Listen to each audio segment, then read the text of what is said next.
It's a complex business. I think many people who are outside the field really don't understand the extent to which you need to have a really firm understanding of public funding streams in order to provide a program that is both high quality and meeting the needs of families. It's not child's play. It's real business.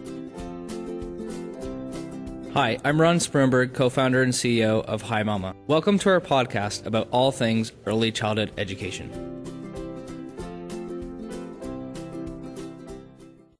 Annie, welcome to the Preschool podcast. Thank you so much. I'm glad to be with you. So Annie, you're Senior Program Officer at the George Kaiser Family Foundation. What is the George Kaiser Family Foundation? George Kaiser Family Foundation is a charitable foundation. It is based in Tulsa, Oklahoma, and it is dedicated to interrupting the cycle of poverty, especially focused on very young children in and around Tulsa. Okay. So we are unusual because we're focused very firmly in a geographic zone right here in Oklahoma. Cool. And who's George Kaiser? George Kaiser is a philanthropist and a business person. He lives here in Tulsa and has always lived here, has many businesses, and is very devoted to the community, and is actively working and contributing money to the foundation, all the time. And so we count him as a very important advisor to our work. Awesome. So what's some of the work that you've done at George Kaiser, and what are some of the successes that you've had so far?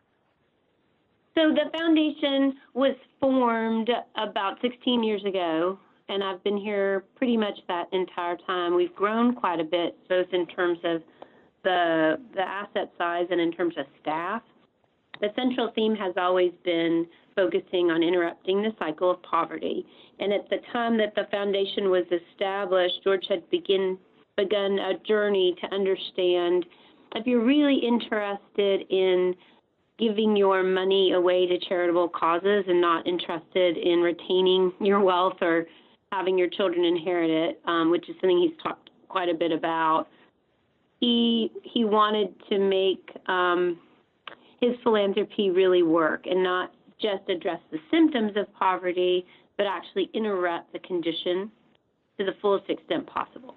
And so when you go on a journey and you're inquisitive and analytical as he is, most roads will lead you to the power of early education, because the brain science has just been so compelling that a child has unlimited potential, and with the right sets of interactions, the right environments, and attachment with parents and caregivers, that child looks, regardless of their station in life, looks like any other child at the point of kindergarten entry. And so he became very convinced that early childhood education was a powerful intervention to change the trajectory of children who otherwise might be destined to live in poverty.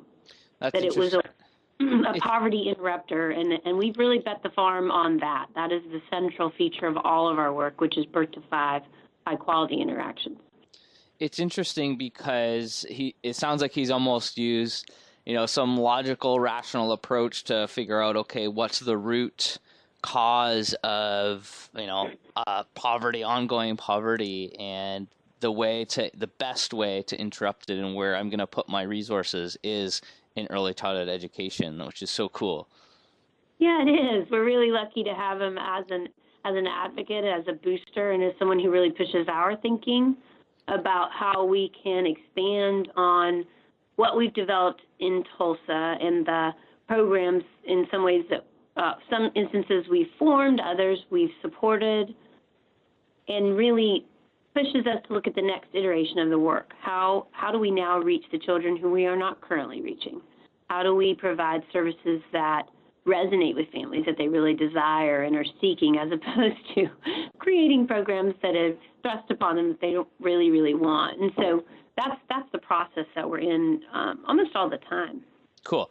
And so you're also board president of Tulsa Educare. Is that sort of one of the primary ways that you're, putting out the resources and delivering your work through the George Kaiser Family Foundation? It has been for many years, and we're in a process where we're expanding that. But I would say Tulsa Educare is the jewel in the crown. It was the first program we established from the ground up, and the first center opened in 2006. We've since opened 2 other educares in town, and we're in schematic design for a 4th. Awesome. And those educare centers are really all about providing the highest quality of early childhood ed for families and children within a highly collaborative environment. So what you want to think about when you picture educare, it should, and we aspire to represent all that the research tells us is good for children, highest quality teaching and interactions, continuity of care, so there's very limited disruptions for children, so they're with the same teachers and caregivers in a mixed age setting from birth through age 3. They have mental health, they have nutrition. There's a real holistic approach to engaging with families and young children in an educare center. And the way we achieve that is not just through the philanthropic support and leadership from the George Kaiser Family Foundation, although that's been important, especially as we seeded this new nonprofit. I've since day one been board president, and George has chaired the board. But really, what we envision is really the state that we are in today, which is you braid all available funding such that you rely very heavily on partners at the federal level, at the state level, and at the city level to bring their resources to bear, so that the philanthropic dollars are kind of the last in and funding just the gap to have very, very high quality. Oh, so interesting. That's essentially what we have achieved. It's taken quite some time to get there, because when we formed the center, we didn't have all the public funding streams that we do today.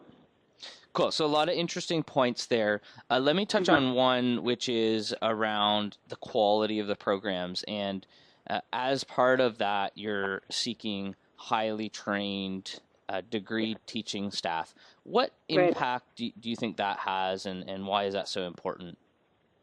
I think it's important for a number of reasons, and I'm glad you asked. I think that in the field generally, and in just the general public, there's a misperception sometimes about the significant work that educators bring to classrooms day to day.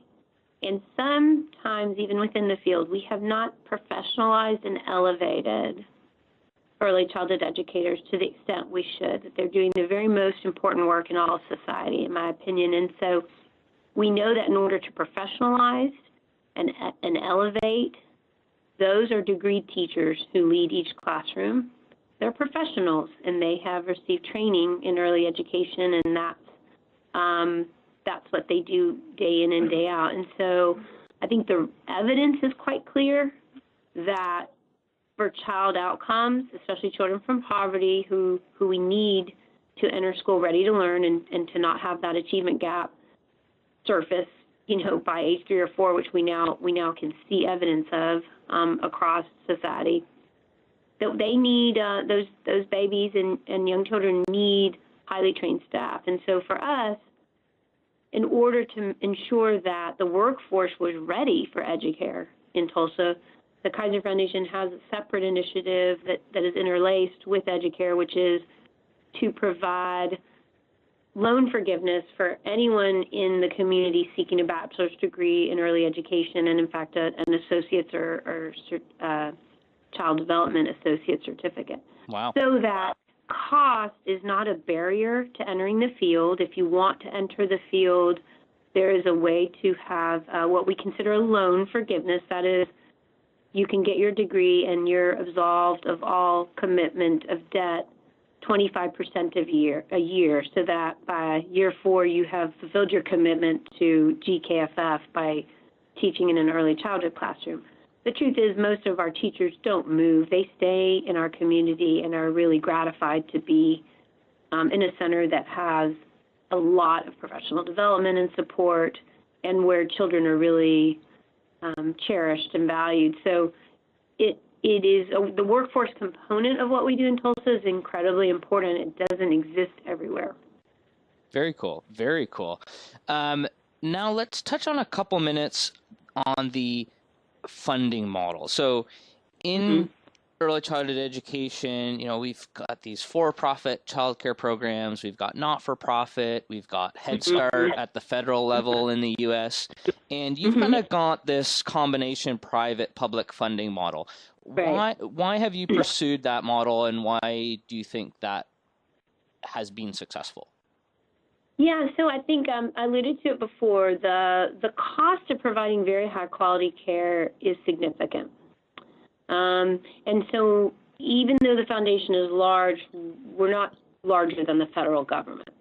And so the way to ensure that children get the kind of quality experiences that we know the evidence suggests is most important, we view our job at the Kaiser Foundation to layer on the existing funding strands such that the experience for the family is both the highest quality and that the complexity of the funding is sort of invisible.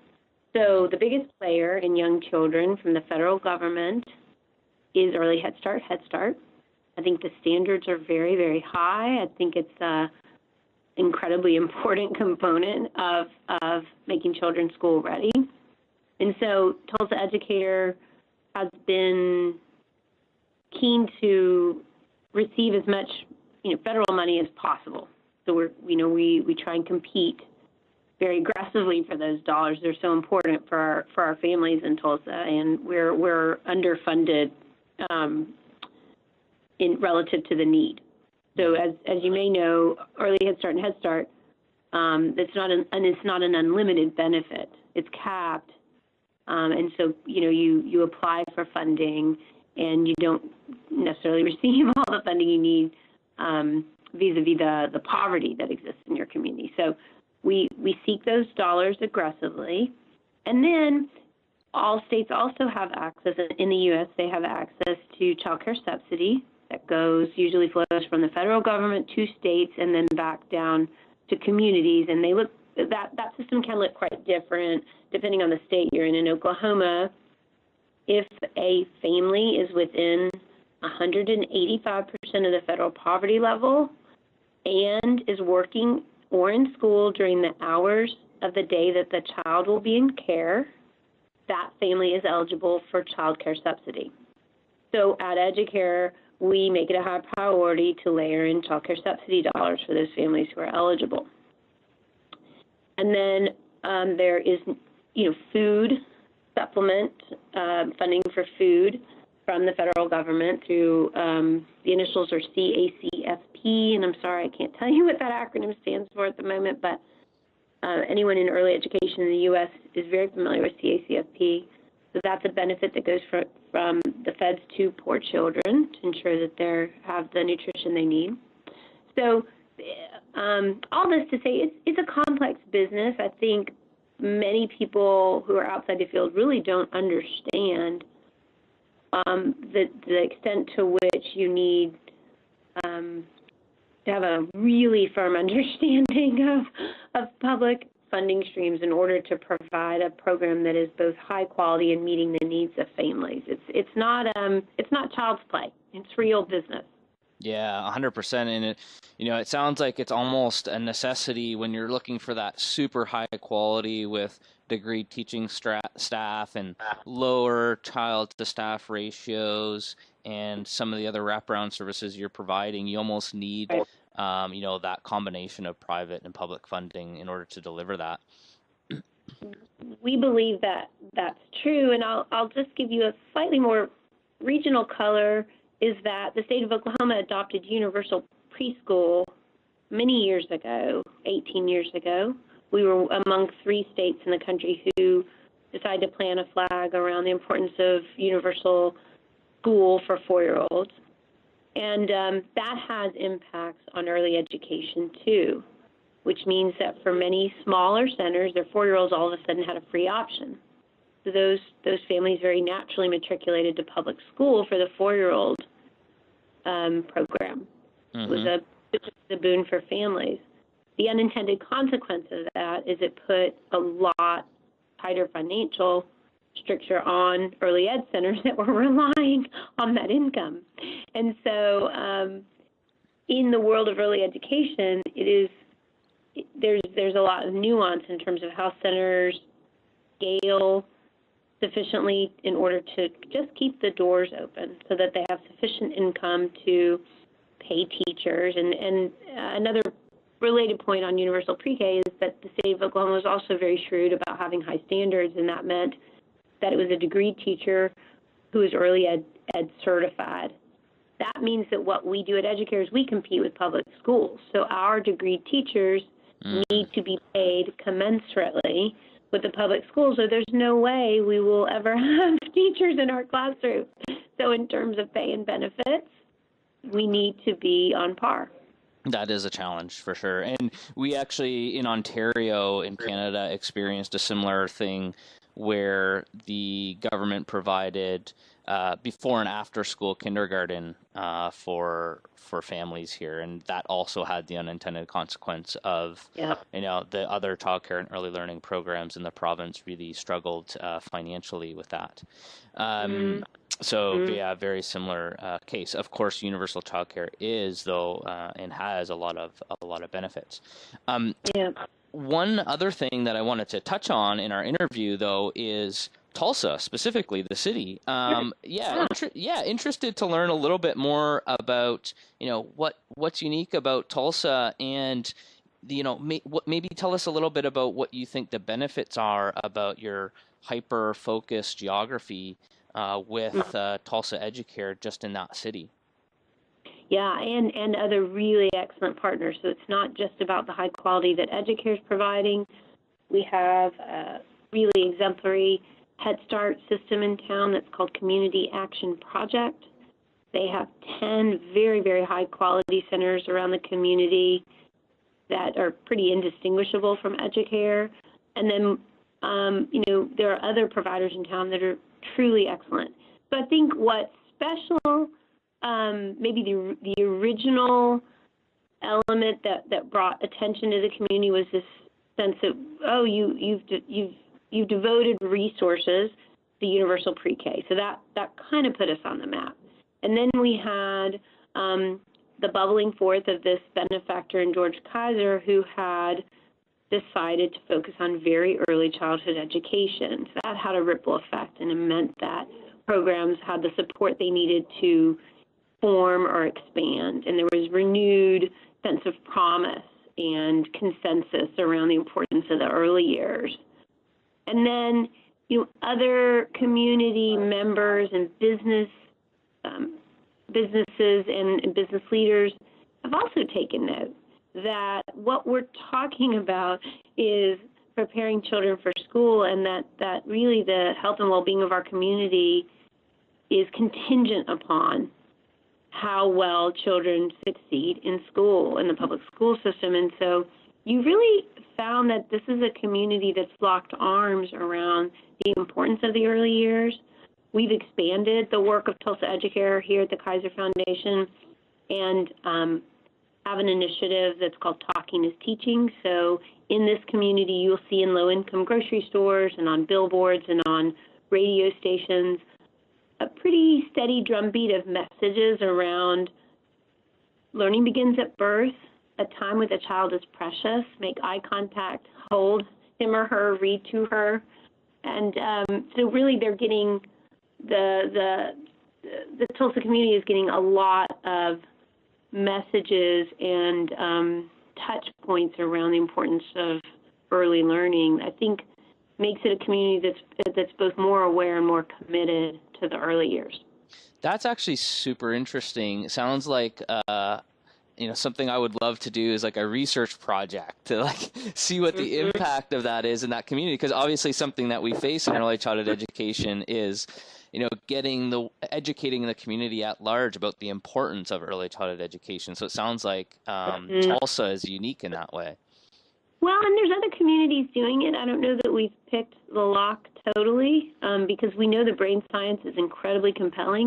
We're not sure people have all been exposed to it to understand really that your time with an infant or a toddler is actually cementing that child's brain architecture will have lifelong benefits. So I think there's more work to be done, and we have friends and partners across the U.S. who are doing similar things. So I don't know that Tulsa's completely rare in that, but it's always good to reinforce the fact that communities can work alongside maybe not even the usual suspects, some new partners to promote the ideas. The Tulsa Transit Authority has our placards within every bus in Tulsa, that's messages around the importance of time with young children and talking, reading, and singing to those children. So I would encourage people to consider everyone in your community as a potential ally in the work. Yeah, that's so cool and so interesting, and it makes so much sense. I think one of the challenges is that people have to think a little bit more medium to longer term, which is, of course, a human challenge, but that's a super interesting, some of those local partnerships. Well, Annie, it's been phenomenal having you on the show and learning a little bit more about your work at George Kaiser Family Foundation, doing some great stuff in Tulsa. And I really like the way you put it right at the beginning, where you're interrupting the cycle of poverty, and you're doing it at the most fundamental level, early childhood education. So thanks so much for all your work, and thanks for joining us on the show today. Oh, it was a lot of fun. Thank you for your interest in Tulsa and in young children, and I hope we get to speak again sometime. If you enjoyed our conversation, don't forget to subscribe for more episodes and leave a review. The Preschool Podcast is brought to you by Hi Mama. If you're anything like the thousands of teachers listening to the Preschool Podcast, you know how long it takes to fill out daily sheets, child portfolios, and lesson plans. And that's where Hi Mama saves the day. With an easy-to-use interface built by teachers for teachers, Hi Mama can cut the time you spend on documentation and parent engagement in half. Create and send beautiful daily sheets